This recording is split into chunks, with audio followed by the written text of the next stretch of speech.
1.3. What is BSI? In the automotive repair world, you might have heard the term BSI Kitemark. It's a big deal.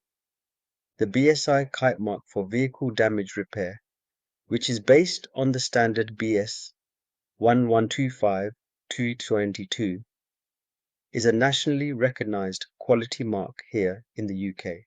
What it means is that a body shop has met strict standards for how they repair vehicles, covering everything from the parts they use to the repair methods, the materials, and even the training and competence of their staff.